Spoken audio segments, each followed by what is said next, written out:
Friends, முல்லை நகரில் வீடு ஏறிது பாருங்கள். ஃபுல்லாக ஓலை குடிசை இதெல்லாம்.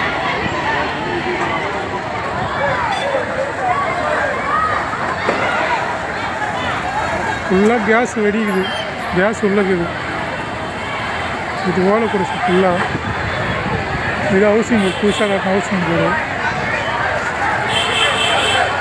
மக்களுங்க எவ்வளோ பேர் தவிக்கிறாங்க பாருங்கள்.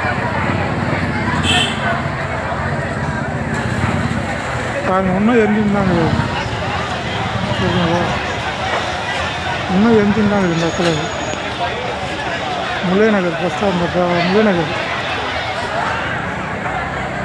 அந்த பவர் ஆஃபீஸ் இதெல்லாம் புதுசாக. இந்த பவர் ஆஃபீஸ் ஃபுல்லாக ஓலை வருவாங்க.